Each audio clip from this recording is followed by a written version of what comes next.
4 minutes to introduce Yes. the poster Yes. and to get us all in a row in front of your poster. All right, I'll try to do my best. This is, I guess, mostly addressed at you modelers in here that run into the problem sometimes of simulations taking a very long time to finish.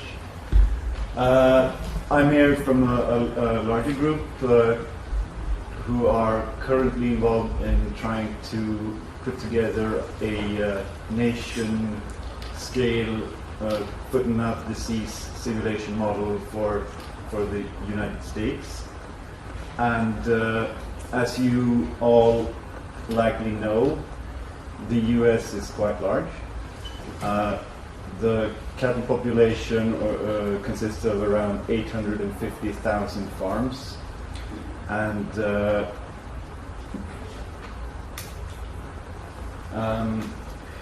running a simulation on such a large population can really become very, very slow unless you want to make some kind of approximation such as truncating distance dependent probabilities or something like that. So the reason for it running so slowly is, of course, that once you have an infectious farm, you calculate the probability of infection spreading from that infected farm to any other susceptible farm within the population. So you start out with the infectious farm, you compare it to the first susceptible farm, the next susceptible farm, the third susceptible farm, and so on, until you reach 850,000 farms, and then you go to the next infectious farm and do the same. And then you go on to the next time step, and then you do all of that once again. And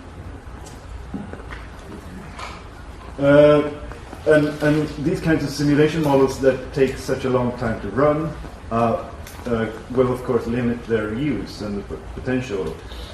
You will probably have to restrict your number of course, replicates, parameter sets that you want to try out, control strategies, sensitivity analysis of the parameters, and so on.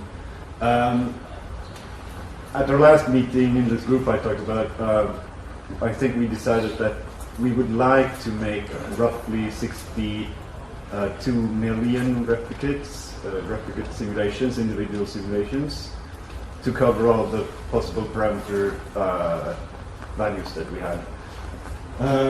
And just to give you an idea, if the average runtime for each of those simulations were 1 second, that would mean roughly 718 days of computation time, which is, of course, it's doable, but it would be nice if you could reduce it a bit.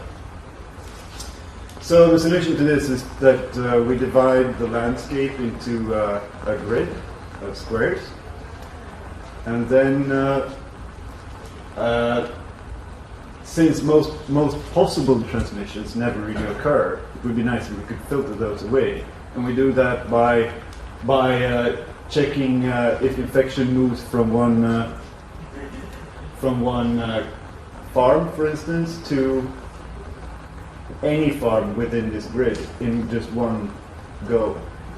And if that test is negative, we can just go on to the next grid cell instead of having to go through each and every farm within that cell. I won't go into any details of how this is done. If you're interested, you can talk to me. The speed up when using this method is very much dependent on, of course, the landscape and where in the landscape your infection starts. But it can be around 1 to 2 orders of magnitude, which is a good speed up. And also the grid configuration will have an effect on the speed up. Should the grid squares be large or small? Should they be smaller, close to the infected farms, or should they be larger? Or yeah, you understand.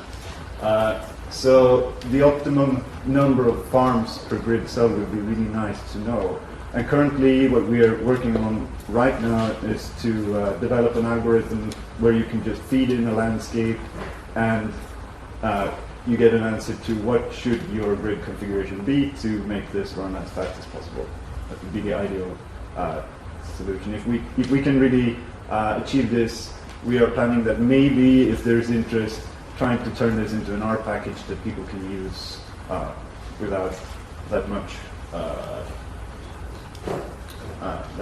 effort.